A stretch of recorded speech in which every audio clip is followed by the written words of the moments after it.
présente. Je suis l'unique garant du bien de mon peuple. On n'a plus le choix.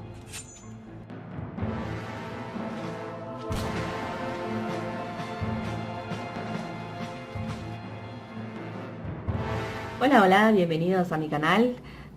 ¿Cómo están? Vamos a continuar con la cinta roja. Estamos a mitad de un capítulo. El capítulo se llama Últimos días en el paraíso. Se viene la revolución. Así que bueno, vamos a continuar, que ya me da intriga qué es lo que va a pasar. Como ustedes saben, no me acuerdo bien esta novela, así que bueno, la estoy disfrutando muchísimo. Vamos entonces. La última oración quedamos en... dice, esta práctica, lejos de menguar, no hizo sino acrecentarse cuando a la fiebre por la vida ajena se unió otra aún más virulenta y letal, la fiebre revolucionaria. Muy bien, continúa, dice, la fiebre revolucionaria. Para entender bien lo que habría de significar en la historia del mundo el crucial año que ahora alumbraba, el de 1789, voy a seguir los sabios consejos del señor Moratín. Como él decía siempre, para ver el rumbo que toman los acontecimientos es necesario mirar hacia atrás. Debo, sin embargo, señalar que lo que voy a contar a continuación, me refiero a los primeros síntomas del gran cambio que se avecinaba, no fue algo que llegara a inquietarme o siquiera interesarme mientras lo estaba viviendo, puesto que por aquel entonces prácticamente nada noté. Esto es tan típico, ¿no? Bueno, no, hay veces que uno se da cuenta, por ejemplo, acá en Argentina, cuando fue el 2001, creo que todos nos dábamos cuenta que nunca nos íbamos a olvidar del 2001. Como que en general uno no se da cuenta cuando se está generando así como un evento histórico que va a marcar un antes y un después. Pero yo me acuerdo de ese día, hasta el día de hoy, me acuerdo que era 17 de diciembre del 2001 a la noche y me quedé hasta las 3 de la mañana viendo qué pasaba, vi cómo se fue el presidente, cómo empezaron a renunciar los ministros. Pero bueno, imagínense estar en el medio de una revolución. Capaz que es un poco más paulatino, ¿no? Y uno no alcanza a ver qué es lo que realmente está sucediendo. Pero bueno, vamos a ver. Dice... Debo, sin embargo, señalar que lo que voy a contar a continuación, me refiero a los primeros síntomas del gran cambio que se avecinaba, no fue algo que llegara a inquietarme o siquiera a interesarme mientras lo estaba viviendo, puesto que por aquel entonces prácticamente nada noté. Y la falta de visión no solo fue mía. Se ha comentado muchas veces cómo, en su diario privado, el buen rey Luis escribió en la página que corresponde al 14 de julio de 1789, día de la toma de la Bastilla, una sola palabra: rien. O lo que es lo mismo, nada. Para disculpar en parte tan increíble ceguera, hay que señalar que el rey, en su diario, apuntaba datos relacionados sobre todo con sus actividades como cazador, y que rien se refiere a que ese día no cobró pieza alguna. Pero aún así, valga la anécdota como metáfora del modo en que muy a menudo viven las personas los hechos históricos más relevantes. Ocurre con frecuencia que solo mucho después alcanza a verse la trascendencia de lo que en su momento se ha vivido como rien. Y ahora sigamos un poco más los consejos del señor Moratín para ver cómo para ver cómo se estaban formando los negros nubarrones que pronto estallarían en tan singular tormenta. Miremos hacia atrás para conocer cómo se llegó al 14 de julio de 1789. Lo que voy a contar a continuación está tomado de escritos de diversos autores más inteligentes y sin duda mucho más sabios que yo. A menudo se ha señalado que la Revolución Francesa se debió no a la falta de voluntad de cambio de la monarquía, sino precisamente a la errática forma en la que se intentó llevarlo a cabo. Como la historia gusta tanto de las ironías, por no decir de las carcajadas sarcásticas, se da el caso de que el último y más triste representante del despotismo ilustrado, Luis XVI, puede apuntarse en su haber los siguientes logros avanzadísimos para su tiempo. 2 puntos. 10 años antes de la Revolución, Suprimió los vestigios de la figura del siervo y varias restricciones respecto de los judíos. También abolió la tortura y mejoró las condiciones de vida en la armada y en el ejército. Para esas fechas, además, el uso que el rey hacía de las llamadas lettres de cachet, prerrogativas reales por las que el rey podía enviar a alguien a prisión sin ser juzgado, era casi nulo. No obstante, y para su desgracia, a finales de la década de los 80, lo que Luis XVI intentaba hacer ya no contaba con las simpatías de nadie.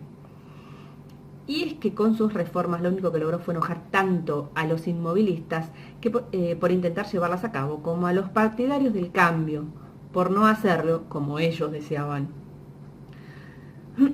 A todo este malestar habían contribuido, y no poco, otros factores importantes. Una aguda crisis financiera y algunos datos nuevos en la historia de Francia.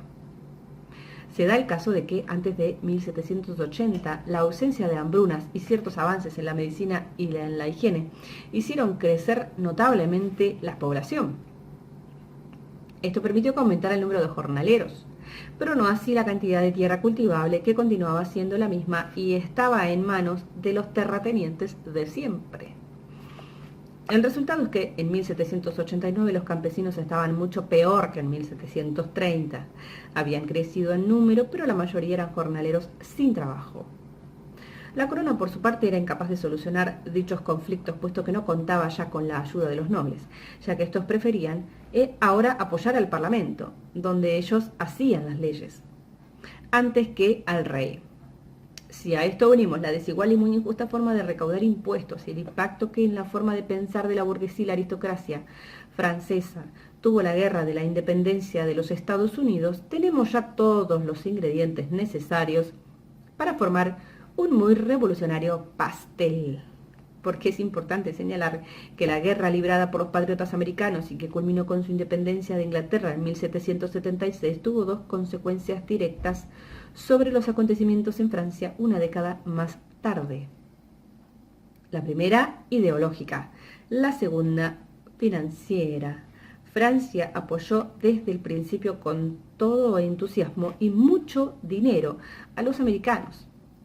Y lo hizo no solo porque las ansias de libertad de estos y sus deseos de crear una nueva sociedad en un mundo nuevo contuvieran todos los ingredientes románticos que la sociedad francesa de entonces admiraba, sino sobre todo por una vieja e inveterada rivalidad con los ingleses.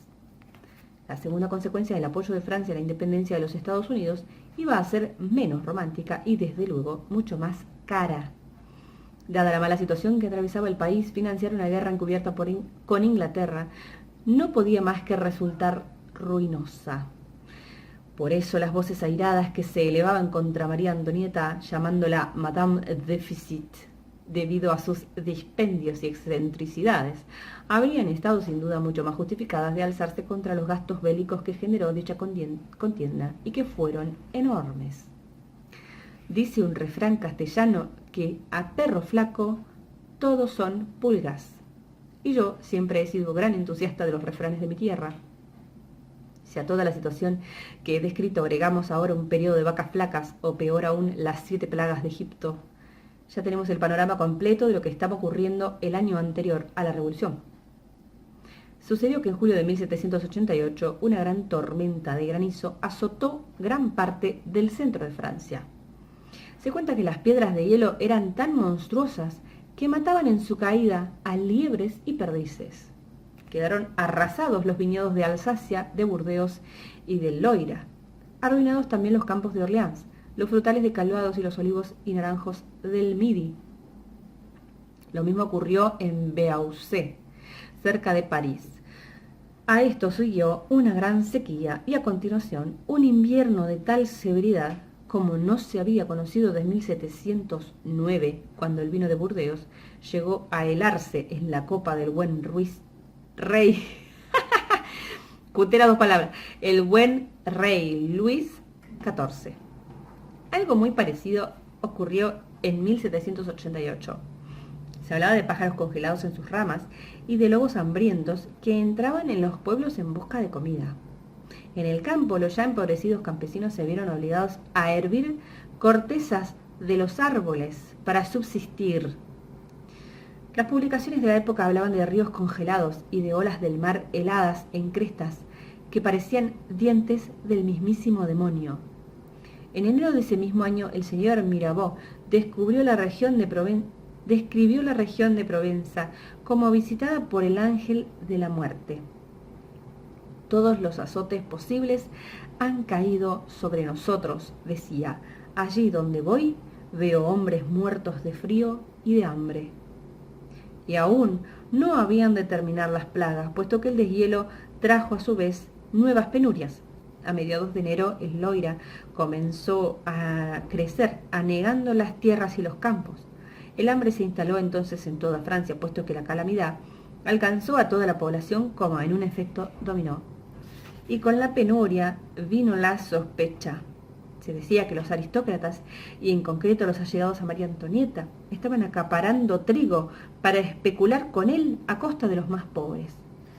Crecía el malestar, y aunque a principios de 1789 la enorme mayoría de los franceses veía aún a Luis XVI como el padre rey que les ayudaría a salir de la penuria, eran cada vez más numerosas las voces que se alzaban gritando que algo había que hacer. Y se hizo. El lema de que algo había que hacer, me acordé, el lema acá en Argentina fue que se vayan todos. Y se hizo, o al menos se intentó. A grandes males, grandes remedios, debió de decir el rey, puesto que en enero de ese mismo año convocó los llamados Estados Generales. Con este nombre se denominaba antiguamente a la reunión y asamblea de los tres estados del reino, la aristocracia, el clero y el tercer estado o pueblo llano. Dicha asamblea no se convocaba más que en momentos de especial urgencia y no se había reunido desde 1614, cuando la minoría de edad de Luis XIII aconsejó hacerlo. Hay que decir que ya en aquella lejana ocasión la asamblea demostró su mayor debilidad, la incapacidad de los tres estamentos para ponerse de acuerdo.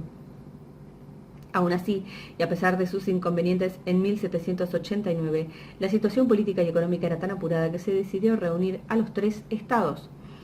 Lamentablemente, los sucesos revolucionarios posteriores fueron tan dramáticos que han logrado hacer olvidar la magnitud del experimento que tendría lugar en Francia desde la convocatoria de los Estados Generales hasta el mes de mayo de 1789, cuando estos abrieron sus puertas. Durante este tiempo, en una acción sin precedentes en Francia y también en el mundo, los representantes de los tres estamentos confeccionaron 50.000 cahiers, no sé cómo se lee, hojas de petición con propuestas sobre cómo y qué había que modificar para mejorar las viejas estructuras del país. Un ejercicio de voluntad popular completamente desconocido hasta entonces en la historia. Bien, empieza un nuevo capítulo. Dice, vamos a cambiar Francia para cambiar el mundo. Tal como era previsible en un país con tanta ansia de cambio, los cahiers se convirtieron de inmediato en uno de los temas favoritos de conversación en los salones de la época. Mis dos amigos más cercanos, digamos, Alex Lamet y Félix Lepelletier, gustaban discutirlos a todas horas, incluso durante nuestros paseos más agradables. Comprenderás, Teresa, me decían, y aquí debo hacer un pequeño inciso para explicar el porqué de esta forma de llamarme. A mí siempre me ha gustado pronunciar mi nombre, Teresa, así en español, y no Thérèse, Titi o Tete, ni ninguno de esos diminutivos en francés. Y es que al igual que me esforcé en conservar a lo largo de toda mi vida un suave acento castellano, me empeñé también en mantener mi nombre con su sonido original. Pero la lengua de los franceses es poco dúctil a los sonidos de mi tierra. Y lo más cerca que logré que llegara a mis amigos parisinos a su pronunciación fue este extraño Teresia, o en el mejor de los casos, Tericia, que no sé en realidad cómo se pronuncia, pero se escribe así como Tericia. Hasta el momento, solo mi amado Laborde había logrado domeñar su dulce lengua para que mi nombre sonara en sus labios tal como yo deseaba. Has de saber, Grecia, me dijo pues mi amigo Alex Lamet mientras paseábamos por el Palais Royal, que he decidido junto a otros amigos colaborar en la redacción de un cahier. Hay tantas cosas que cambian en este caduco país que lo mejor es hacerlo a fondo. Vamos, le interrumpió mi otro amigo Félix Lepelletier con claro desdén. Ahora me dirás que estás pensando unirte a esos estrafalarios caballeros que pretenden afiliarse no al primer estado de los nobles, tal como les corresponde, sino al del vulgo del tercero. Caminábamos, como digo, por los jardines del Palais Royal, y yo me interesaba en sus conversaciones políticas, pero solo a medias. Hacía una tarde gloriosa de primavera y mi curiosidad iba por otros derroteros, como por ejemplo por conocer algunas de las nuevas atracciones que recientemente habían llegado al Palais y de las que se hacían eco todas las publicaciones mundanas. Debo apuntar, por si no lo he dicho antes, que el Palais Royal era uno de los lugares más curiosos y estrafalarios de París de entonces, y también sin duda el más espectacular centro del placer y de la política en toda Europa. Fue el duque de Orleans, el mismo que una vez iniciada la revolución firmaría la muerte de su primo Luis XVI, y al que la historia recuerda con el muy revolucionario nombre de Philippe Égalité, quien abrió sus jardines y galerías al público. Y hay que decir que fue la combinación del talento empresarial del entonces duque con su pródiga, por no decir manirrota, forma de ser la que había logrado crear aquella hermosa fantasía. Se trataba de una curiosa mezcla de espectaculares jardines con cafés, teatros y tiendas que se alternaban con antros de mucha más dudosa actividad. Una larga galería conocida como Camp des Tartares, por ejemplo, albergaba tanto a prostitutas como a ladronzuelos, y sin embargo era a su vez lugar de paseo reservado a grandes damas y elegantes caballeros. En realidad, dependiendo de a qué hora se visitara dicha galería, podía uno topar bien con un tipo de público, bien con otro. Lo más curioso de este lugar era la posibilidad de maravillarse ante una increíble galería de monstruos que allí se exhibían, como el hombre masa, un alemán de cerca de 200 kilos que podía verse encerrado en una jaula, o la Belle Zulema, una momia que según se contaba tenía más de 3000 años. Por unos sus o céntimos podía el curioso visitante acercarse a comprobar cómo su maravilloso y desnudo cuerpo estaba en perfecto estado de conservación, tal como si acabara de exhalar su último suspiro. Yo sabía, por Félix, que la Belle, a pesar de su increíble aspecto, no era más que una figura de cera, pero el resto del público lo ignoraba y solía incluso derramar unas piadosas lágrimas ante tan serena belleza. Y es que este tipo de esculturas casi vivas hacía furor en el país de entonces. Por otro puñado de sus, el público podía admirar también la fiel réplica en cera de la familia real ricamente ataviada y tomando el té en Versalles, o la imagen de otros personajes muy conocidos de la sociedad de entonces, como nuestro amigo el Marqués de Lafayette, fumando una entonces muy extraña pipa traída de las Américas. Recuerdo incluso un día en que allí mismo, en el Palais Royal, Félix me presentó a una amiga suya, una mujer extremadamente tímida, de nombre Marie, que más tarde pasaría a la posteridad como Madame Tussaud. La ubica, ¿no? La del Museo de Cera. En aquellos años se la conocía por su nombre de soltera, Marie Grosholz, y trabajaba a las órdenes del señor Curtius, un médico que era dueño de aquellas figuras casi vivientes.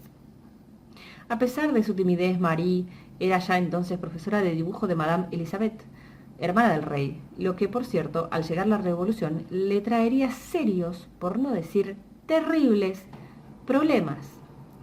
Encarcelada por realista en los años 90, se le encomendó la lúgubre tarea de hacer máscaras mortuorias de las cabezas, a menudo de sus amigos, recién cortadas por la guillotina. Afortunadamente, esta fúnebre maestría suya le permitiría años más tarde abrir un museo de cera en Londres con su nombre, que según me dicen se ha hecho muy famoso. El Palais era también el lugar preferido de los oradores. Subidos a una silla, otros a una mesa, se dirigían a las masas hablando de política con voz vibrante y verbo escogido. ¿Me hace acordar a la plaza esta de los griegos donde se juntaban a hacer las asambleas? La pagoda. ¿Pagoda era? No me acuerdo. Bien. Y dice, fue ahí donde tuve la ocasión de reparar en un joven de rostro pálido, ojos profundos y hermosos cabellos largos y sin empolvar. Según me contó Félix, se llamaba Camille Desmoulins. Perdón. Y había comenzado a labrarse un nombre entre los partidarios de las reformas. Su padre, que no contaba con muchos medios económicos, había hecho esfuerzos por enviarlo al Lycée Louis Legrand de París, con la esperanza de que más tarde estudiara leyes, pero a él le atraía más el mundo de la palabra y de la oratoria. Y qué bien hablaba. Recuerdo haberme quedado extasiada oyéndolo desgranar uno de sus discursos. Escuchad, desde París a Lyon, Rouen y Burdeos, Calais y Marsella. De un confín a otro del país, un grito universal se oye. Todos quieren ser libres. Eso dijo, y a continuación, demostrando que era una criatura impulsiva que obedecía a los mandatos de la naturaleza y no a los de la cultura, se volvió hacia las ramas de un castaño cercano y exclamó: ¡Adelante!, al tiempo que arrancaba un puñado de hojas del árbol. Hagámonos todos con ellas unas escarapelas del color de la esperanza. Me pareció tan apuesto en esa actitud y tan bellas eran sus palabras que sentí un delicioso estremecimiento que recorría mi cuerpo. Si así son los nuevos hommes politiques, yo también deseo vibrar con ellos, me dije, al tiempo que hacía votos para que algún día mi camino volviera a cruzarse con el de aquel joven. Se enamoró. Bien. Seguimos un ratito más. En el Palais Royal se podían ver también diversas obras de teatro y espectáculos de todo tipo. Estos establecimientos eran además el lugar ideal para constatar el cambio vertiginoso de las modas, y el más notable por aquellas fechas no concernía tanto a la moda femenina como a la masculina. Muy a mi pesar, porque yo era admiradora de una cierta riqueza o al menos de una cierta imaginación en el vestir, y los caballeros ahora se vestían como cuervos. O al menos eso parecía. No lo entiendo, Blondinette, le dije ese día a Félix, mientras paseábamos del brazo por el Palais. Era tan rubio y apuesto mi amigo que yo lo llamaba así, Blondinette. Sí, tesoro, continué. Para mí es un misterio que prefieras usar esas levitas negras y medias retintas antes que los trajes de raso bordado que llevabas hasta hace muy poco. No te voy a querer nada vestido de modo tan fúnebre. No te mereces ni un beso. A Blondinette normalmente le encantaban esos tontos reproches infantiles míos, hechos medio en broma, medio en serio. Pero esa vez ni se rió. Debía de tener la cabeza en otra parte, por lo que me vi obligada a insistir. Y tampoco estoy muy contenta con nuestras conversaciones. ¿Acaso creéis, Lamet y tú, que vengo a pasear por el Palais para que me habléis de política? ¿Qué pensáis? ¿Que pueden importarme esos cahiers de los que todo el mundo habla y que ni siquiera sé qué son? Dije esto mientras miraba de reojo a mis amigos y me di cuenta que sus rostros no reflejaban ni la menor sombra de las sonrisas que normalmente solían alumbrarlos. Había, es cierto, una indudable excitación en ellos, pero esta no parecía tener nada que ver con mi persona. Mis admiradores más generosos, cuando hablan de mí, suelen atribuirme una inteligencia rápida y una visión bastante acertada de todo lo que se avecinaba en Francia. Yo agradezco sus halagos, pero debo decirlos. No creo tener la inteligencia tan aguda como la de otras mujeres notables de mi época. Desde luego no poseo la de Germaine de Staël, ni siquiera la de Madame Roland. futura alma de los girondinos, pero tengo en cambio eso que llaman instinto. Un sexto sentido animal, diría yo. Para detectar, por ejemplo, cuándo cambian los vientos. Y sin duda eran muchos los vientos que estaban comenzando a rolar en aquella primavera de 1789. Por eso esa tarde, mientras paseábamos por el Palais Royal, al ver la expresión de mis dos amigos, decidí de pronto dejar a un lado las coqueterías banales que tan buenos resultados me habían dado hasta ese entonces con los hombres y que tan buenos dividendos me iban a procurar también más tarde, dicho sea de paso, y cambié de estrategia. Si los tiempos requerían hablar de política, hablaría de política. ¿Por qué no? Cuenta, tesoro, explícame bien qué son esos cahiers y por qué no se habla de otra cosa en toda Francia. ¿Es verdad que la convocatoria de los Estados Generales está motivada por los enormes dispendios de la Corte? Una vez más, la culpa de todo la tiene Madame Déficit. Si por Madame Déficit te refieres, como hace todo el mundo, a la reina, la respuesta es no, me contestó Félix, aún muy serio. Si por el contrario te refieres a la situación económica del país, la respuesta es el sí más decidido. Es muy fácil, decía, echarle la culpa de todo lo que pasa en Francia a la Autrichienne. Y la mayoría de las personas que conocemos así lo hacen. Pero sería bueno que esas mismas gentes supieran que... Pero con seguridad, le interrumpí yo, no son las personas como nosotros las que contribuyen a divulgar que la culpa de todo la tiene María Antonieta. En todo caso, serán los otros, los miembros de ese tercer estado del que tanto se habla últimamente, quienes así lo hacen. ¿Ves las personas que pasean por esta galería, Teresa? ¿Has observado la extraña mezcla que forman? Por aquí pueden verse a marquesas que secretean junto a caballeros burgueses que se ríen a carcajadas compartiendo platea con el pueblo llano en los teatros. Y luego están las damas de la corte, entre las que ahora es moda hablar como pescaderas, o los médicos y abogados que se visten como clérigos y los clérigos que parecen abogados. Sí, respondí yo riendo, incluso tú, Félix Le Pelletier, vestido así todo de negro como un cuervo, pareces un chupatintas por no decir algo peor. Es el signo de los tiempos, Teresa. En Francia existen 3 estados, pero ya no están claramente diferenciados como antes. Incluso una buena parte de los aristócratas del primer estado están pensando en pasarse al estado de gente común, para desde allí poder modificar mejor este viejo régimen que hace agua por todas partes. Son necesarios muchos cambios en el país y no se puede confiar ni en el primer estado ni en el segundo, esto es, ni en los aristócratas ni en los curas, para que lo hagan. Somos cada vez más los que creemos que solo será posible reformar Francia desde el tercer estado. Ahora sí, lo dejo ahí. ¡Tarán! Lo voy a dejar ahí. Bueno, muy emocionante, me encanta esta novela. Nos vemos el próximo viernes con más La Cinta Roja.